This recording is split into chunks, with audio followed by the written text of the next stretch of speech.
Olá, sejam bem-vindos ao nosso segundo episódio do IACast, um podcast especial para falarmos sobre o impacto da inteligência artificial na profissão de jornalista e também na área de jornalismo como um todo.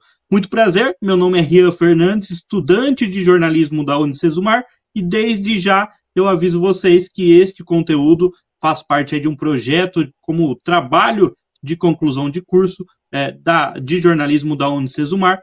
E neste segundo episódio vamos falar muito sobre como as IAs elas têm sido utilizadas nas redações e no jornalismo atualmente. Conosco aqui mais uma vez o William Oliveira, ele que é experiente na área de jornalista, atuante aí há mais de 20 anos no mercado, passagens por EPTV, Record, Record News, enfim, e vários outras redações, e atualmente é o Read de Negócios Integrados do Portal IG. William, muito prazer em ter você conosco mais uma vez. Eu que agradeço, Rian, a oportunidade de falar um pouquinho desse tema apaixonante e transformador, né, que é a inteligência artificial. Tá certo. William, você que é especialista na área, gostaria de aproveitar e perguntar para você quais são as principais tarefas que têm sido realizadas na área de jornalismo atualmente. A gente pode falar de vários aspectos, né? Por exemplo, a busca rápida por informações. Acho que a inteligência artificial ajuda muito, né, o jornalista a poder, por exemplo, rastrear documentos, relatórios, bases de dados. Isso a inteligência artificial nos dá em questão de segundos, nos dá subsídios para escrever uma boa reportagem.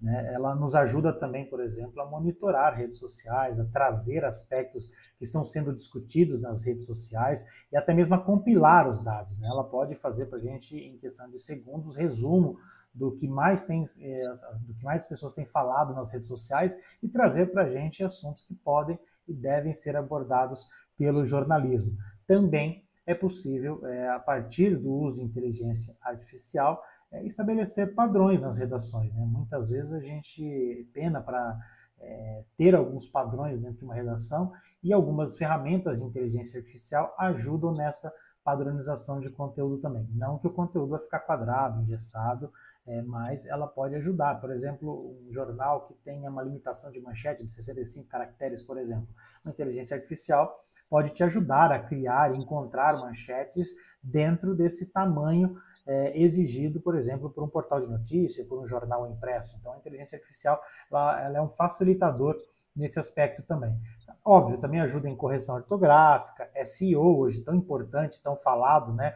As palavras-chave, as estratégias de performance no digital. Então, a inteligência artificial ela pode olhar e revisar um texto e te dar um relatório sobre o quanto aquele texto é ou não pertinente para a internet, o quanto ele está otimizado para as técnicas de SEO. Então, hoje a inteligência artificial, se bem utilizada pelo jornalista, ela facilita em muito o nosso trabalho, não só na produção do conteúdo e na escrita. Eu lembro que a escrita é importante que ela ainda seja nossa, ela seja autoral, ela tem ali a nossa pimenta, digamos assim. Mas ela nos ajuda muito como se fosse um auxiliar, um secretário de redação, ali nos trazendo elementos para que a gente possa construir um bom conteúdo jornalístico. Ô William, e você que hoje está inserido aí no jornalismo digital, né? Uma área aí que necessita de muita agilidade de jornalista, ao mesmo tempo que ele também lida com vários assuntos. E hoje a inteligência artificial ela chega também para dar um apoio para o jornalista em questão de tempo. Afinal, ele tem uma liberdade, um tempo maior para se dedicar, por exemplo, em matérias que são mais complexas, que exigem uma investigação maior e ao mesmo tempo a inteligência artificial ajuda ali, enquanto isso, né, em conteúdos que podem ser liberados um pouco mais rápido para a redação.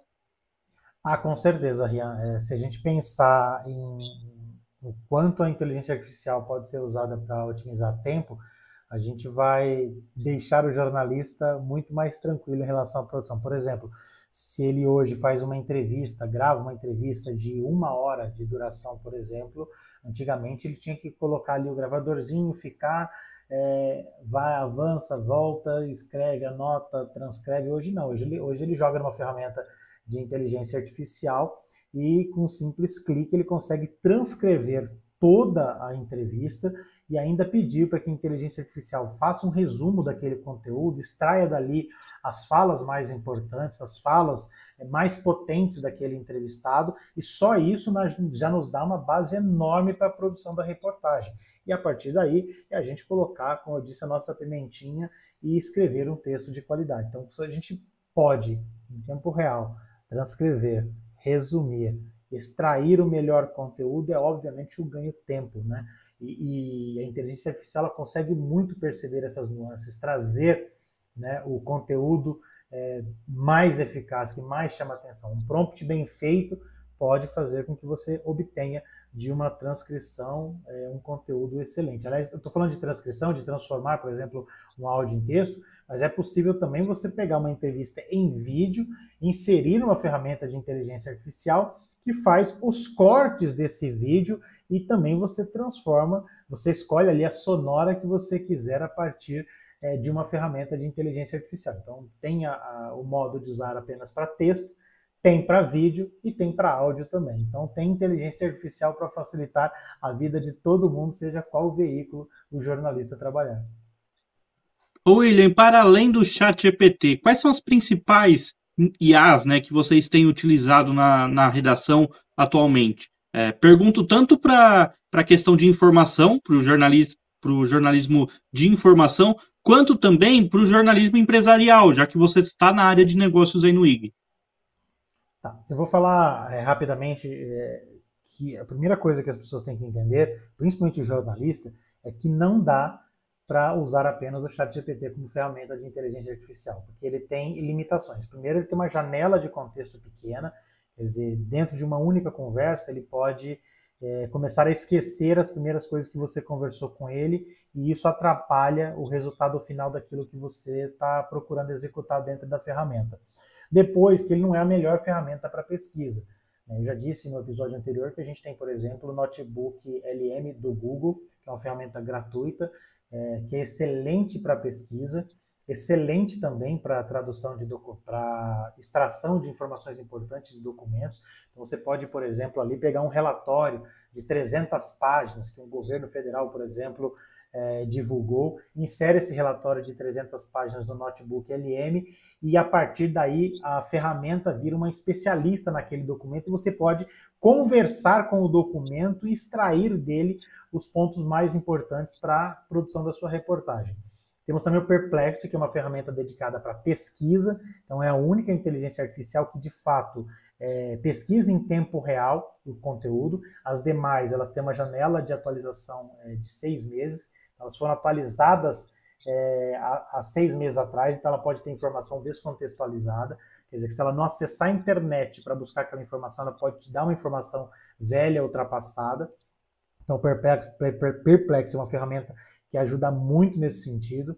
O Gemini, por exemplo, é uma ferramenta que eu uso muito para fazer pesquisas ligadas à percepção das pessoas, porque é uma ferramenta do Google, então ela tem uma base maior de aprendizado com a sociedade. Então, quando eu quero pesquisar algo que diz mais a respeito de comportamento das pessoas, ou até mesmo comportamento de mercado, eu uso o Gemini.